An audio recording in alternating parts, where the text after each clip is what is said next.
Hello friends, जय जिनेन्द्र।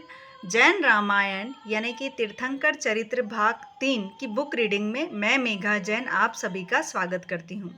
पिछले video में हमने देखा किस प्रकार सीता का अपहरण करने की कुबुद्धि रावण के मन में आई और उसने स्मरण किया विद्या देवी को।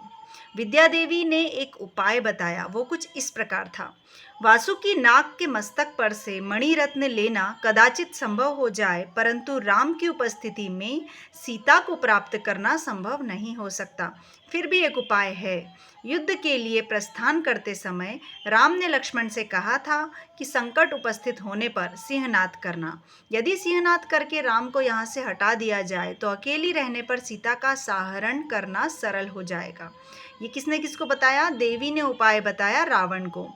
रावण ने कुछ इस प्रकार कहा, यह काम भी मुझे ही करना होगा, तू लक्ष्मण के समान स्वर बनाकर सिंहनाद कर सकेगी। रावण ने यह काम विद्या देवी को ही करने का कहा। देवी वहां से युद्ध की दिशा में गई और गुप्त रहकर सिंहनाद किया। सिंहनाद सुनते ही राम के हृदय में आघात लगा। वे सोचने लगे, गजेंद्र मल्ल के समान अजेय ऐसे लक्ष्मण को पराजित करने वाला संसार में कोई नहीं है। फिर सिंहनाद क्यों हुआ? राम व्यग्र हो उठे और सीता जी ने भी चिंतित होकर कहा, आर्यपुत्र, लक्ष्मण भाई पर संकट उपस्थित हुआ है। उन्होंने आपसे सहायता की याचना करने के लिए सिंहनाद किया है। आप इसी समय अविलंब पधार कर उनकी रक्षा करें। राम उठकर खड़े हुए और धनुष बाण लेकर लक्ष्मण की सहायता करने चल दिए। वे जाने लगे तब उन्हें अपशकुन हुए, किंतु उनकी उपेक्षा करते हुए वे युद्ध स्थल की ओर गए। रावण ने अकेली सीता को बलपूर्वक उठाया और अपने विमान पर बिठाकर ले जाने लगा। यहाँ पर कुछ टिप्पणी इस प्रकार लिखी है। राम द्वारा कार लगाने और रावण के योगी वेश में आकर भिक्षा के मिस बाहर बुलाकर हरण करने का उल्लेख त्रिपृष्ठ शलाखा पुरुष चरित्र और 54 महापुरुषचर्यम में नहीं है। सीता पर अचानक विपत्ति आ गई। वह चिल्लाकर सहायता की याचना करने लगी। जटायु पक्षी पास ही खड़ा था। सीता की चित्कार सुनकर वह बोला, माता, मैं आ रहा हूँ, डरो मत। जटायु ने तत्काल उड़ा और रावण को संबोधित करते हुए बोला, ए दुष्ट निशाचर, ए नीच निर्लज्ज, छोड़ दे माता को, नहीं तो अभी तेरे पाप का फल चखाता हूँ। वह रावण पर झपटा और अपने तीक्ष्ण चोंच, नाखून तथा धारदार पंखों से रावण के शरीर पर घाव करने लगा। उसने शीघ्रतापूर्वक रावण पर इतने वार किए कि जिससे अनेक स्थानों से रक्त बहने लगा, जलन होने लगी। रावण क्रोधित हुआ और खड़ग से उसके पंख काटकर नीचे गिरा दिए। जटायु भूमि पर पड़ा तड़पने लगा और रावण आकाश मार्ग से निर्विघ्न अपने स्थान की ओर जाने लगा। सीताजी उच्च स्वर से विलाप करते हुए कहने लगी, हे शत्रु के काल प्राणेश, हे वत्स लक्ष्मण, हे पिता, हे वीर भामंडल, यह पापी रावण मेरा अपहरण कर मुझे ले जा रहा है। बचाओ, कोई इस पापी से मुझे बचाओ। मार्ग में अर्क जटी के पुत्र रत्न जटी खेचर ने सीता का रुदन सुना और सोचा कि यह करुण क्रुंदन तो मेरे स्वामी भामंडल की बहिन सीता का लगता है। अभी वह राम के साथ वनवास में है। कदाचित किसी लंपट ने राम लक्ष्मण को भ्रम में डालकर सीता का अपहरण किया हो। मेरा कर्तव्य है कि मैं सीता को मुक्त कराऊं।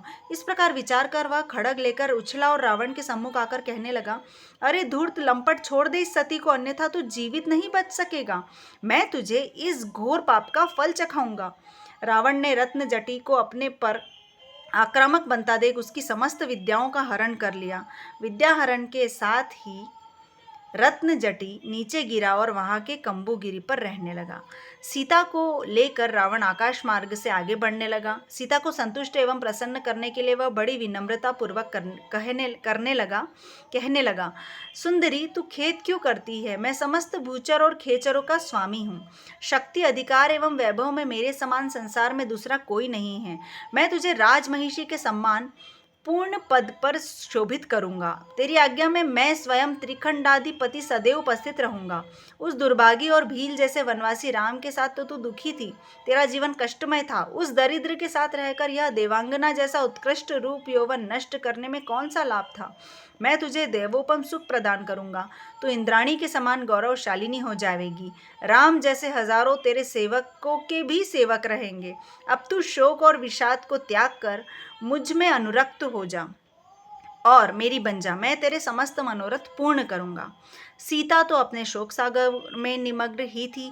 उसने रावण की बात पर ध्यान ही नहीं दिया। रावण ने उसे प्रसन्न करने के लिए उसके चरणों में अपना मस्तक झुका दिया। सीता उसके मस्तक के स्पर्श से बचने के लिए पीछे हटी और आक्रोशपूर्वक बोली, नीच, निर्दय, निर्लज्ज, तेरा हृदय पाप से ही भरा है क्या? याद रख कि इस महापाप का फल तुझे अवश्य मिलेगा। अब तेरे अधःपतन और मृत्यु का समय निकट आ रहा है। तेरा दुष्ट मनोरथ कभी सफल नहीं हो सकेगा। मैं महापुरुष राम की ही हूँ और उन्हीं की रहूंगी। मेरे सामने तू तो क्या, पर इंद्र का वैभव भी धूल के समान है। मैं ऐसे प्रलोभनों को ठुकराती हूँ। तेरा भला इसी में है कि तुम मुझे लौटाकर मेरे स्थान पर रखा। वे महापुरुष तुझे क्षमा कर देंगे, अन्यथा तेरा विनाश निकट है।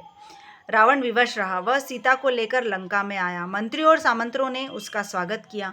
लंका नगरी के बाहर पूर्व दिशा में रहे हुए देवरमण उद्यान में रक्त अशोक वृक्ष के नीचे सीता को बिठाया और उसकी रक्षा के लिए त्रिजटा आदि को लगाकर रावण अपने भवन में आया। रावण की आगे क्या स्थिति होती है, कौन उसका सहयोग करता है, कौन विपक्ष में जाता है, ये जानेंगे हम नेक्स्ट वीडियो में। जय जिनेंद्र।